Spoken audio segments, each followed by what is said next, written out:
Good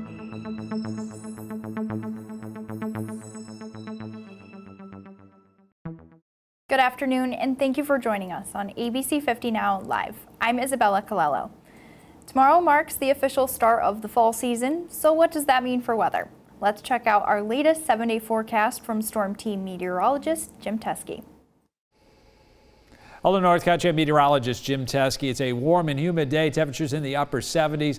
Late afternoon, some thunderstorms are possible lasting into at least the evening. Some of those storms could be on the strong side with gusty winds and maybe some hail. Overnight, it turns out just dry and cloudy, 59. Here is the wake up for tomorrow morning. Partly cloudy skies, but clouds should fill in, and we'll probably see a few showers. It's blustery.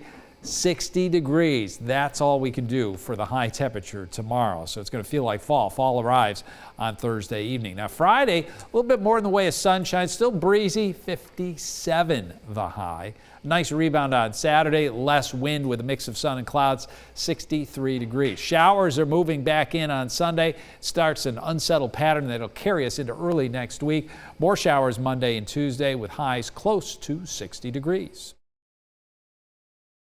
New York State is sending resources to Puerto Rico after Hurricane Fiona made landfall, causing devastating flooding and wind damage.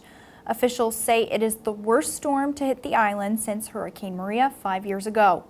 Governor Hochul said the state is sending drones to help survey the damage, along with Spanish-speaking New York State troopers, which leaders in Puerto Rico say they need.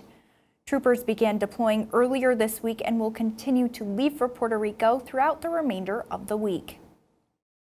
Parts of Court Street in Watertown will be closed later this week. According to City of Watertown Planning Department, a segment of Court Street between the two entrances to Marshall Place will be closed to through traffic on September 22nd and 23rd in order to accommodate construction for the city's ongoing Downtown Revitalization Initiative Streetscape project.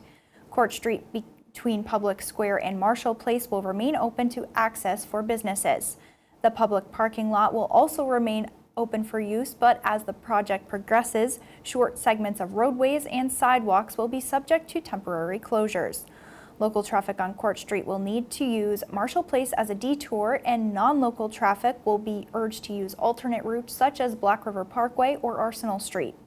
City officials are expecting Court Street to reopen by the evening hours on September 23rd.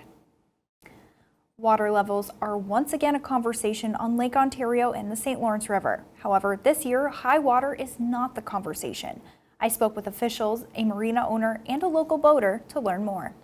Parched shorelines, dangerous shoals, and nearly impossible docking. A dry summer causing low water levels on Lake Ontario and the St. Lawrence River, angering communities and shortening this year's boating season. I've had customers pull their boat 2 weeks earlier than normal. They can't use their boat. I'm having a hard time pulling the boats out now. This marina owner in Cape Vincent says it's too early for it to be this low. Now we have a beach that we're going to put boats in there, but we can't now. I've been here 36 years, and it's drastic. But it's not a record low. We've had similar low water levels in August and September in 1987, 1998, and most recently is 2018. Some longtime boaters are accepting this reality. The water through the summer has dropped about that much, about 3 feet. I look at the data. Plus I've lived here a long time. When I'm out in the boat, I have to be aware of where are the water levels. Now there is some control. The International Joint Commission plans to increase outflows during the second weekend of October to help with fall boat launches. However, the relief will be temporary. It's very challenging. There's a little bit of influence that the regulation can have on water levels, but it's not a lot, and we're really bound by the constraints of the river itself. We would expect conditions to remain fairly low as we're seeing right now after that October boat haul out. I know it's a balance, and people don't understand the recreation part of this as a big industry in the North Country, and hopefully we can find this balance. Officials in both the U.S. and Canada are monitoring the water level situation and are expecting to release updates in the coming weeks. Watertown's first Chick-fil-A store is nearing completion. The restaurant, located at the old Ruby Tuesday site on Arsenal Street, has been under construction all summer, and in recent weeks, crews have been putting final touches on the site, including signage and paving. Locals have been hopeful that a Chick-fil-A would open in the area, and the wish finally came true when plans were submitted in January 2021. Construction on the site began in mid-April of this year. Although an official opening date has yet to be confirmed, opening soon signs are posted around the site, and Chick-fil-A's Facebook page states it will open this fall. Before we hear from Delaney and her guest Terry of the Governor Breast Cancer Fund, let's take a look at upcoming local events with this week's Community Bulletin Board. The Beaver Falls United Methodist Church will be hosting Lydia's Lasagna Dinner on Thursday, September 29th. The dinner is drive-through only and will last from 5 p.m. until all food is gone. The Briar Hill Fire Department will host a breakfast fundraiser on Sunday, September 25th from 8 a.m. until 11 a.m. It costs $10 per person, and kids under 5 are free. St. Cecilia's is continuing to accept donations for their Rummage and Bake Sale that will be held in October. Donations can be dropped off October 2nd through October 5th at various times. The Lisbon United Presbyterian Church will host a pork roast dinner on Saturday, October 1st from 4 p.m. until the food is sold out. Those attending can eat in or take out. Do you have an event you'd like to share with the community? Share it with us. Submit your event by going to our website, informnny.com. Then click on Community, then Community Events, and explain the event. ABC50 will then share your event with the North Country community. Know a student in Jefferson, Lewis, or St. Lawrence County making a difference in their community? Tell us about them and they may be recognized as one of NNY's next generation. One student will be recognized each month and will be given the chance to win a $1,000 award next year. Each monthly finalist will be highlighted online and on television. All 12 finalists will be featured in a 1-hour special on ABC50 in the North Country CW next year. For more information or to submit your nomination, go to informnny.com. I'm here with Terry Pistolacy, who's here on behalf of the Governor Breast Cancer Fund. So first off, thanks so much for being here. Thank you. Thank you for having me. And to start off, Terry, maybe just tell us a little bit about how you got involved in the organization. Absolutely. Well, first I started off getting involved with breast cancer because my best friend of 29 had been diagnosed. And so I became an advocate at that point.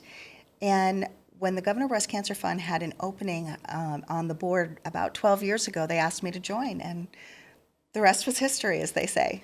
And like we mentioned, such an important topic and prevalent locally as well as nationwide and across the world, you know. So do you want to kind of just share the importance of supporting breast cancer and kind of how the organization does that? Yes, absolutely. You know, people, when they're sick, they have so many expenses that most people just don't even think about.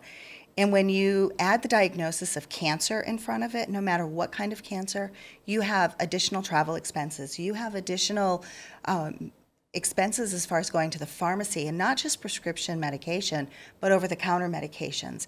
And so those are things that we try to assist with. The other part that happens is that a lot of patients don't have enough sick time, if any time for sickness. And we are able to alleviate part of that financial burden by paying for their mortgage, their utilities, car payments, you know, of course, their medical prescriptions, or again, over the counter. But the biggest thing that we do also is assist with travel. And up here, that's huge. For sure. And it's the little things that you don't think about that make such a big difference. And if you can take a little bit of stress off people in those situations, it makes such a big difference to them. It absolutely does. So that's super important. And as I understand it, you guys have an upcoming event to help support the organization that's coming up on October 1st. And if you want to tell us a little bit about what's going on. Absolutely. So October 1st will be our 21st annual Governor Breast Cancer Walk. And it started out just as an event to help the greater Governor area. Over the years, we've raised enough money that we're continuing to reach out, and now we serve 4 counties. So we have St. Lawrence, Jefferson, Lewis, and Franklin County, and it's great because, you know, someone can reach out to us and ask for assistance, and immediately they get a check for $500. And then they'll tell us they need help with their car payments. And again, we're able to do that. The greatest thing, too, is we have no administration fees. So 100% of the money that's raised goes directly to assist the patients. which means so much. It's a cause you can get behind supporting, knowing that you're making a difference just by making a donation, as simple as going on your website and clicking that button. Absolutely. And so getting involved in the walk, how can people do that? Where can they find more information and things like that? Absolutely. If you're interested in going to the walk, please visit governorbreastcancerfund.com, and you can download the pledge sheet. Show up that morning right at the Governor Village Park. You can't miss us. We're on Route 11, right on Main Street, and it'll be pink. There's a lot of pink that day. And, you know, they come in, fill out a registration form, and walk. With a donation of $40, they receive a T-shirt, and the first 300 people that register will actually receive a great gift basket. So. Awesome. And I know you said the great gift basket. You guys, at the walk, there's so many other things going on, so many other things you have to offer, raffles, other things, if you want to touch on that. Absolutely. We do 2 different raffles. One is for jewelry that's been donated by Harlan Brown, and it's blue topaz. So we have that set, and that's $5 a ticket. And then we also have what we call our button raffle. So you get a button commemorative of this year, and then your name will go into the raffle. And we will just pick until there's no prizes left. And we're right around 80 right now. So I'm thinking we'll hit 100 before we're done. I'm sure you will. And Exactly. what better way to support a good cause? You can win things, you know it's for a good cause. You're supporting people right here in our own community. Yes. It doesn't get much better than that. You know, it really doesn't. And it's amazing what people think. You know, we're not a cookie cutter, and we're not just Governor. So depending on what your need is, that's where we can jump in and help. As an example, we had one lady that she needed to get to treatment. Her car would not pass inspection, so we put tires on her car so she could get to her treatment. That's what was needed for her. And I love that about us. We're a small board, and we're able to really work with each person and find out what they need and then assist them from there. We work with their physicians if necessary to get paperwork in, and everyone that's involved truly has a passion, whether it's someone that's on the board or if it's someone that shows up the day of the walk to help volunteer. They have a passion to make a difference in someone else's life. And that's what it's about, is knowing our neighbors, our loved ones are supported and taken care of, and they don't have to worry about the financial burden, but they're able to truly focus on healing. And touching on that passion, how does it feel for you and the rest of the board members to see the impact you're making in the community and orchestrating these events and giving back? You know, it's overwhelming at times because we all have a reason that we're involved. But when a stranger comes up to you and says, on the worst day of my life, I received a gift bag from you, or on the worst day of my life, I knew I could count on you. You have no idea who they are, but you know that what the community is doing makes a difference. It's overwhelming. You know, we get more from it than anyone else, I think, just by being a part of it. For sure. And such an important thing to support. You know it's going back to your community, like we mentioned before. Yes. So everyone can find the information on your website. On our website, yes. If you're interested in making a donation, walking, or making a donation for our raffles, please visit our website. You can send us a message. We'll get right back to you. Or join us on Facebook. We'll reach out that way also. Awesome. Anything else anybody needs to know other than what we've mentioned? I don't think so. I don't think so. Just come out and walk. You got it covered. Well, thank you so much, Terry. For now, we'll send it back to the desk with Izzy Colello for some more local news. A man from Loudville has been arrested on identity theft charges. New York State Police arrested 33-year-old David Nisley Jr. of Loudville following an incident at the Tug Hill Vineyards last spring. State police say Nisley was accused of creating several false reservations online and using anonymous aliases, resulting in about $13,000 in financial loss for Tug Hill Vineyards on Mother's Day of this year. According to police, Nisley is a former employee of Tug Hill Vineyards, and they say he admitted to investigators that he made fake reservations because he was upset with his former employer, and he expressed remorse from his actions, stating it was a harmless prank. Nisley was arrested on the charge of identity theft in the first degree, which is a Class D felony. Pro anglers will once again fish the St. Lawrence River waters this week as the Major League Fishing Toyota Series presented by ARE Northern Division comes to the village of Messina, beginning tomorrow and lasting through Sunday. The 3-day-long tournament is the third and final event for the series and will feature the region's best bass fishing pros. Local pro Jesse Spalisi of Governor will be participating in the tournament.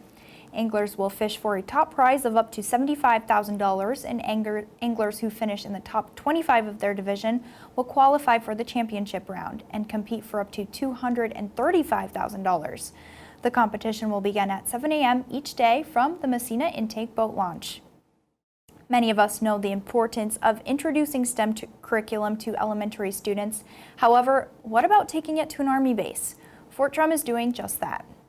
Imagine going to school and seeing a military Humvee or a Black Hawk. Well, this is now a reality for students in the North Country through Fort Drum's all-new Starbase Academy. Starbase is a Department of Defense program, with Fort Drum's one of the 3 located on Army bases. Fort Drum now has an opportunity to partner with our school districts to also stimulate learning and growth of children throughout the North Country. And it's no traditional classroom. The Academy welcomes 5th grade students for a week-long STEM program. In military fashion, students are given call signs, lead science experiments, and try out the latest technologies. I've been in education and teaching since 2008, and I've worked at different districts. And yes, you get to do experiments, and yes, you get to do a few STEM activities throughout the year, but this is every day. Lesson upon lesson upon lesson of STEM-based programs. They get up out of their chairs, we go outside of the building, they go into the lab. Nobody is sitting in their seats, and even at seat time, they're leaning onto the tables. Nobody is resting in this classroom. Considering Fort Drum's unique connection to the North Country, this program will aim to open the gates of the military base to all students. Even though we have, tens of thousands of soldiers up here in Watertown, the surrounding community will never really have a chance to get onto the installation and experience what life is like on an installation. So a program like this is important to bridge that civil-military divide. We want to try to erase the mystery and show that people here on Fort Drum are just a big, huge extended family. All schools in the region are eligible, creating pathways for the next generation of STEM students. The St. Lawrence County Sheriff's Office has once again earned its civil accreditation. This took place at a County Board of Legislators meeting on September 12th, where the office was presented with the Certificate of Reaccreditation by the New York State Sheriff's Association. New York State mandates all sheriff's office to lead a civil division. Its primary role is to oversee the civil enforcement process in accordance with statewide laws. St. Lawrence County Sheriffs earned its accreditation after being assessed for the 121 standards that were adopted and adhered to by the office. Civil accreditation will be valid for 5 years through September 11th, 2027. We invite you to join us to celebrate the proud heritage of Hispanic cultures and the contribution of Hispanic Americans to the history, culture, and achievements of our community. Here's a sneak peek at the upcoming special. Celebrate Hispanic Heritage Month. The history. La cultura. Orgullo. Join us as we celebrate the many contributions of our Hispanic communities. Brought to you by the Holiday Inn Express of Watertown. Mark your calendars for October 5th at 7 p.m. on ABC50. You can find digital coverage of Hispanic heritage and more on our website and on the ABC50 mobile app. While you're here, you can also subscribe to our daily newsletter for local news delivered right to your inbox every morning, and you can continue to stay up to date by tuning into News Channel 9 on ABC50 for a full hour of news, weather, and sports every weekday at 5:30 p.m. Thank you for watching ABC50 Now Live. I'm Isabella Colello. We'll see you again next week.